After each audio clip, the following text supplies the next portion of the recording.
Bem, então vamos lá, gente. Só para dar uma sequência de raciocínio. Direito é bom senso, tá? Aliás, o sol tá uma beleza. Estou olhando lá fora. Muito bacana o sol. Cuidado, hein? Cuidado. Facebook tira você do foco. Orkut, MSN, WhatsApp, futebol, Faustão. Cara, você vai sempre ser tentado, né? Se você já parou para pensar, quando você entra no Facebook, você leva no mínimo 40 minutos ali dentro, olhando a pesquisa, né? Cuidado. Muito bem, então vamos lá. Petição inicial, houve um fato, alguém se indignou com esse fato, pegou um papel, contratou um advogado, aí você vai lá. O advogado vai escrever o seguinte: fulano de tal, numa petição, com seu advogado, venha a Vossa Excelência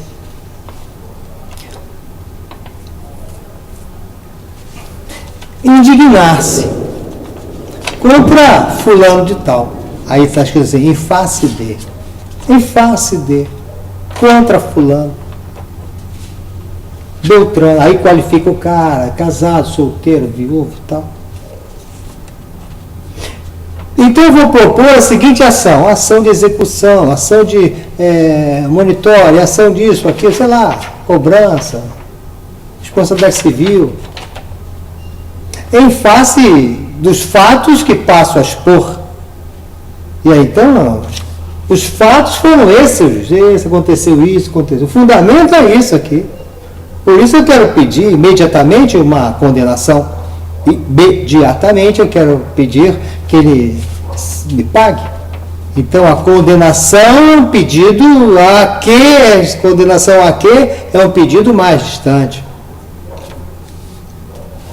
E aí, então, eu dou o valor da causa, falo dos fundamentos, ela está, né? Assino, mando citar o réu e dou para o juiz. Já petição inicial, tudo começou aí. O juiz recebe. Quando o juiz recebe, ele manda citar o réu. Se tiver tudo certinho. Se não tiver, nem cita. Mas ele manda citar o réu. O réu, quando recebe uma citação, não é intimação, é uma citação, ele então vai poder responder. E disse a vocês que a principal resposta, qual é? A contestação. E que na contestação, ele tem que contestar tudo que foi alegado. Porque aquilo que ele não contestar, considerar-se-á verdadeira a alegação do autor. O juiz falou, em relação àquilo você contestou, beleza, provou, certo. Em relação àquilo, você também contestou, provou, esperneou, beleza, te dou ganho de causa. Mas quanto àquela outra questão, você não respondeu nada, então eu estou considerando que é verdadeiro, então você tem que pagar.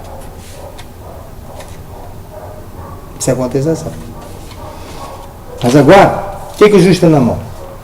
O juiz tem uma petição inicial, o juiz tem uma contestação, junta os dois, chama as testemunhas, chama o autor, chama o réu, sei lá, faz uma audiência, faz um debate, chama perito, toma algumas decisões interlocutórias, mas no final diz, não, agora eu vou sentenciar, agora acabou esse processo, acabou, vou extinguir esse processo. Como que eu vou extinguir? Porque eu vou dar a sentença final. Então, quando ele dá uma sentença final, ele extinguiu o processo. Respondeu os pedidos? Respondeu. Então, extensão do processo com resolução do mérito. Respondeu os pedidos? Não, nem olhou o pedido, porque a petição tinha erros, tal, faltavam condições da ação, pressupostos processuais, negativos ou positivos, de maneira que eu nem olhei o pedido do cara, eu extingui o processo, se sentenciei, eu dei uma sentença extinguindo o processo sem resolução do mérito, sem olhar os pedidos. Ou então, eu fiz uma sentença, sim, sentenciei, eu olhei os pedidos, eu não concordei, ou concordei, Então eu extingui o processo com resolução do mérito. Pois bem, o fato é que essa decisão chamada sentença, esta sentença extinguiu o processo e dela cabe, e contra ela cabe o quê? A apelação.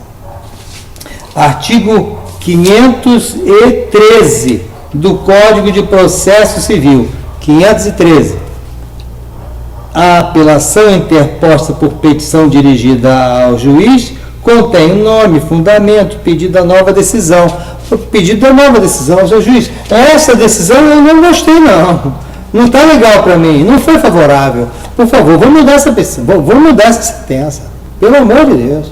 Seu tribunal, apelação. Seu tribunal, olha só, eu estive lá embaixo, falei com o juiz. E o juiz me condenou. O que o senhor faz, seu juiz? Sou um cara legal. Que isso, seu juiz? Não pode me condenar. Eu estou aqui apelando, pedindo uma nova decisão pelos seguintes fatos. Veja, aí, fatos. E eu no fundamento, porque está aqui os fundamentos. Por isso, eu estou pedindo uma nova decisão, senhor, pelo amor de Deus. Isso é apelação. Quando você lê a palavra apelação, é o recurso que você pode ter contra uma sentença. Sentença é aquilo que extinguiu o processo. Existe um outro recurso, que é o recurso de agravo. O agravo, ele pode ser um agravo de instrumento, pode ser um agravo retido. Aliás, o novo Código de Processo Civil que vai vir vai mudar isso. Por isso eu não sei nem se isso vai cair na prova. Eu prefiro que você lembre o seguinte, olha, que quanto à sentença, a apelação. Agora, se foram decisões no processo que não extinguiram, são decisões interlocutórias, vai caber não uma apelação, mas um agravo. Eu não sei se devo entrar nessa questão de agravo retido ou não, mas só dar uma palhinha para vocês. No agravo, eu apenas ponho dentro do processo a minha indignação contra uma determinada situação, uma determinada decisão do juiz, e deixo guardado ali, tendo o processo. Lá na apelação, eu vou dizer, seu juiz, veja que eu já vinha falando, me indignando contra esta decisão. Veja lá o agravo que eu deixei lá dentro do processo. Esse é o agravo retido, que vai ser discutido lá no final. Ou então, é aquele agravo que pula por cima do juiz e vai lá direto do tribunal. Que é o agravo de instrumento, ou seja, eu monto tudo de novo, aquele processo todo, junto aquele bolão de processo, e vou direto lá para o tribunal.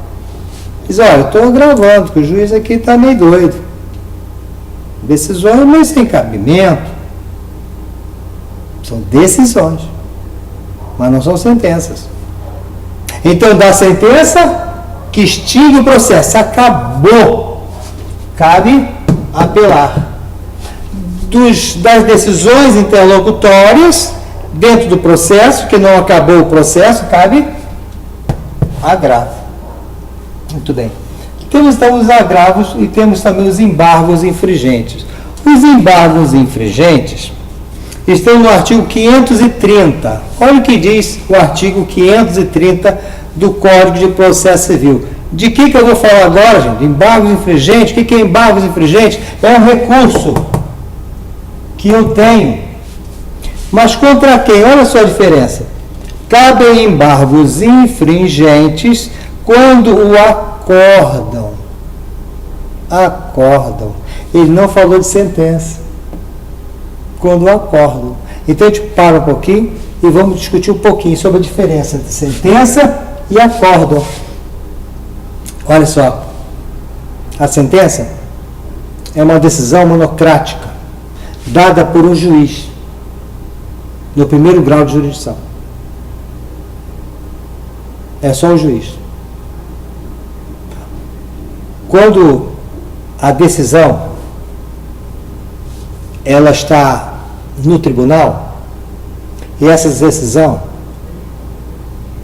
ela é tomada por uma turma, uma decisão tomada em grupo, essa decisão você chamar de acórdão. Então a decisão aqui embaixo, sentença. A decisão lá em cima, no tribunal, acórdão. Todos acordaram numa só decisão. Acórdão. Aqui embaixo, sentença, um juiz só. Em cima, 3 ou 4, sei lá. Acórdão. Beleza? Muito bem. Voltamos ao 530 então. Olha o que diz o 530. Cabem embargos infringentes quando o acórdão não unânime houver reformado em grau de apelação a sentença de mérito. Não é mais ou menos assim, olha só. Teve uma sentença, o cara apelou, não ganhou, então ele foi lá para cima. Teve uma sentença contra mim, eu apelei a apelação, né, contra a sentença, não tive bom resultado, apelei aonde? Lá para cima, para o tribunal, embargos infringentes. Mas quando é que eu posso entrar com embargos infringentes contra aquele acórdão? É o que mais importante vamos falar agora. É quando a decisão daquele juiz não for unânime. Se o juiz olha só, lá em cima, está lá em cima agora no tribunal. Já saímos aqui da apelação, nós estamos lá no tribunal, estamos aqui já no embargos infringentes. Lá no tribunal, temos um juiz, 2 juízes, 3 juízes. Esse juiz disse, beleza, o cara tem razão. O outro juiz diz, beleza, o cara tem razão. O outro juiz diz, não, eu não concordo não. Não entendi. O senhor não concorda? Então, peraí. Então vamos ao 530. Cabe o quê? Embargos infringentes quando o acórdão não for unânime. Porque o acórdão aqui, final, qual foi o acórdão? O acórdão foi positivo. Aqui, 1, 2, 3. 2-1. Não é isso? 2-1? 1-0, 2-0, 2-1. Foi unânime? Não. Se o acórdão não foi desfavorável, mas não foi unânime, eu tenho uma chance, né? Não tem? O cara falou, não, o Ciro não tem razão não. O outro juiz diz, não, o Ciro também tem razão não. Mas o último juiz diz, não, eu acho que o Ciro tem razão. Então, se não foi unânime, cabe embargos infringentes. Vou tentar fazer com que a verdade desse daqui, né, empate comigo. Quer ver uma coisa? Aqui, quer ver? Bacana, isso aqui é bacana. Eu gosto disso, quer ver? Negócio legal. Olha só. Estamos no tribunal. Eu acho aqui do tribunal que o Silas tem razão. Aí, oba, 1-0 eu. Vem o outro, diz, não acho que o Silas tem razão não. 1-1 aí. Só me resta o terceiro. Aí lá, o cara lá, aquele julgamento de 28 páginas, que eu particularmente acho ridículo tudo isso, mas 28 páginas, julgou, falou, também acho que o senhor tem razão, perdi aí, ó, 2-1, o que eu vou fazer? Embargos infringentes, por quê? Se eu fizer embargos infringentes e for favorável para mim, o que acontece? Vai ser, no embargo infringente for embargos infringentes, se me for favorável, vai ser o quê? 2-2. Deu para entender? E aí eu consigo reverter essa situação. Embargos infringentes. Negócio bacana. Pena que a gente não pode aprofundar mais do que isso, não posso. Não dá para aprofundar mais isso. E aí temos aí, então, o embargo de declaração como mais um recurso, né? Alguns acham até que não é recurso, eu não vou entrar nessa questão, tá? Mas se você for ler lá no artigo 530, não é isso? Não, 500 e...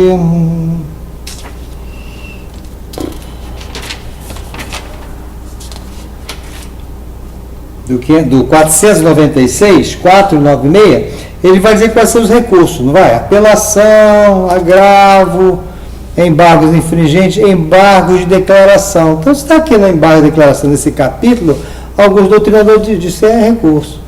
Mas outros dizem que não é bem um recurso, é um esclarecimento. E que é um embargo de declaração. Ó, já acabamos isso aqui já, né? Acabamos essa historinha aqui, gosto muito bacana. Tribunal, adoro tribunal.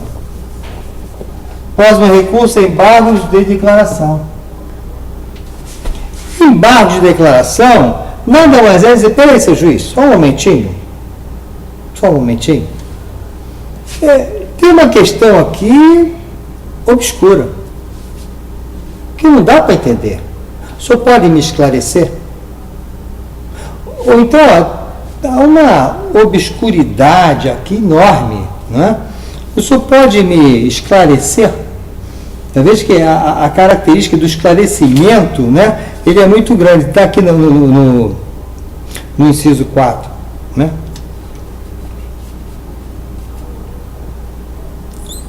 (535) aqui. Olha lá. Cabem embargos de declaração. Que a declaração para me esclarecer isso aqui, né? Quando houver na sentença ou no acordo, o quê? Uma obscuridade ou uma contradição. Isso é uma das causas. Obscuridade, quer dizer, de certa maneira, a coisa não está esclarecida. Ainda está oculta ao conhecimento do homem normal. Ou então uma contradição. Ó, uma coisa no início, depois diz outra. Contradição. Ou então, como se for omitido um ponto sobre o qual deva pronunciar-se o juiz do tribunal. Quer dizer, sobre aquela questão que eu falei, o senhor nem deu bola, o senhor nem respondeu nada. Então, as omissões do juiz, ele não respondeu o que eu queria, ou respondeu de maneira meio contraditória, a coisa meio escura, eu quero um esclarecimento. Por isso que alguns doutrinadores dizem que não é um recurso, né? Porque, na verdade, ele não anula uma sentença, né? Mas ele expõe se o juiz ou o tribunal foi claro ou não foi claro, ou seja, ele esclarece alguma coisa, esclarecendo, chama-se embargos de declaração. Ok? Eu particularmente não gosto muito desse embargo não, mas é uma peça muito legal para você procrastinar um pouquinho o processo, né? Às vezes a gente recebe lá no escritório alguma coisa que a gente vê se nem tem muita, não tem nem como resolver aquela questão mais, a gente já perdeu, mas para a gente pensar um pouquinho, vamos embargar. Diz que aí, seu juiz, isso não está muito claro, né? Então, só para aguardar um pouquinho, procrastinar um pouquinho mais a coisa, mas eu particularmente acho que o embargos de declaração dificilmente resolve muita coisa. E, finalmente, dois recursos que eu quero apenas comentar rapidamente, tá? Nós temos aqui uma pirâmide de Hans Kelsen.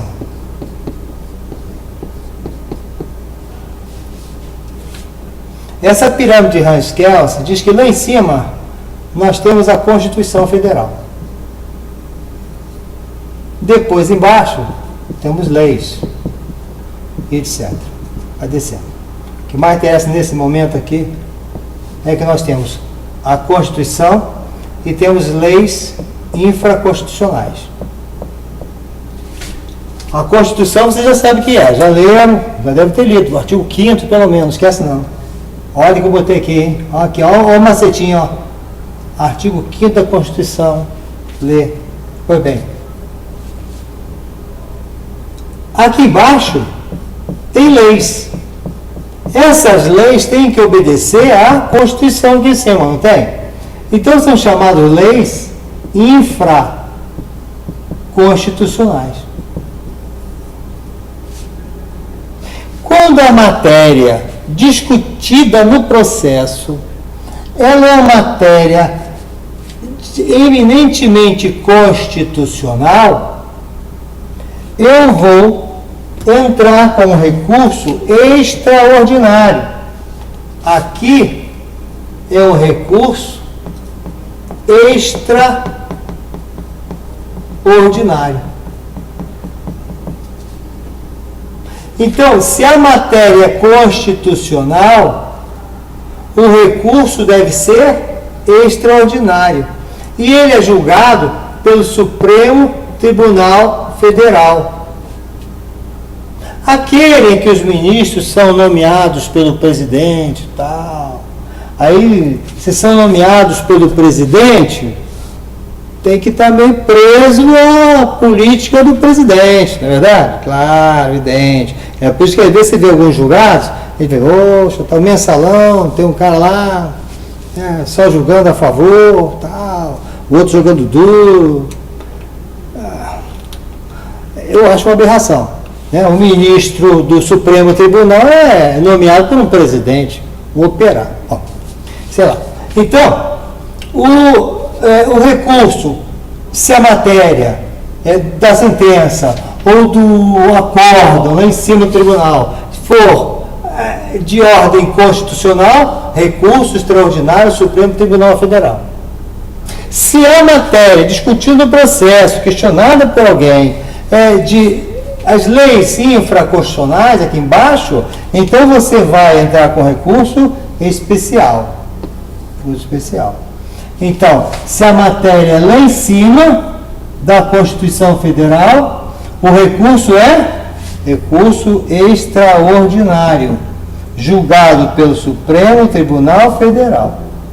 Se a matéria é a mais aqui embaixo, sobre as leis, os códigos, tais, matérias infraconstitucionais, você vai entrar com esse recurso aqui, recurso especial. E quem julga o recurso especial é o STJ, Superior Tribunal de Justiça. Ok? Então vamos só dar uma panorama aqui para a gente encerrar essa parte. Estamos falando de que lá em cima nós temos uma sentença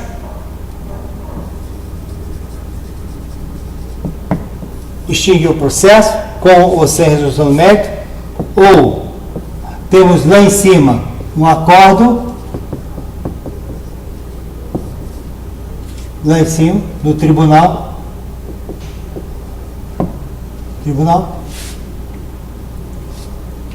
nós temos, se a matéria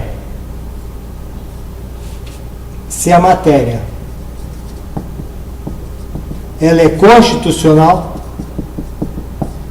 eu entrar com recurso extraordinário. Se a matéria ela é abaixo da Constituição,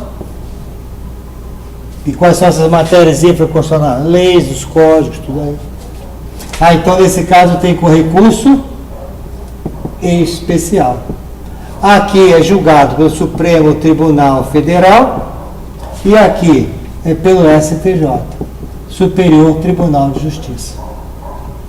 Ok? Muito bem. Eu acho que se vocês tiverem um pouquinho mais de vontade, que eu espero que tenham, vocês poderão ler nos artigos 496 quais são os recursos, não se atenham muito a detalhes. O artigo 513 e 514 vai falar sobre apelação. O 522, vocês vão ler, mas não fiquem tristes, não entender muito bem, mas dá uma lida no 522. Dúvidas pelo Facebook. Os embargos infringentes, aquela briga lá de cima do jogo de futebol, 1-0, 2-0, pá, perdeu. não foi unânime, aí entrou outro com embargos e foi para tentar empatar essa brincadeira. Embargo de declaração para esclarecer fatos que estejam obscuros, estejam omissos ou contraditórios, etc. Ele está no 535, tá? Passa direto para ler o artigo em relação aos artigos do recurso extraordinário e o recurso ordinário, ou recurso extraordinário e especial, no 541. Eu acho que aí você já tem mais uma noção melhor, né? Claro, se você fosse estudante de direito, se você já fosse advogado, evidentemente a gente entraria em grandes discussões doutrinárias e jurisprudenciais. Não vamos entrar com vocês. Mas não acredito que para esse concurso vá questões doutrinárias. Aí eu tenho praticamente certeza absoluta que não vai cair. A prova está quase para a gente, quase no ponto de a gente poder discutir a prova, né? Quase. Nós vamos falar rapidamente sobre execuções, e aí sim, a gente parte para processo penal, constitucional administrativo, e finalmente a gente discute a prova. Discutimos a prova, encerra esse capítulo. E aí a gente passa 2 ou 3 aulas, ou 4, 5, sei lá, quanto for necessário, sobre discutir o Código de Gersson. Vamos tomar café. Até lá, tchau.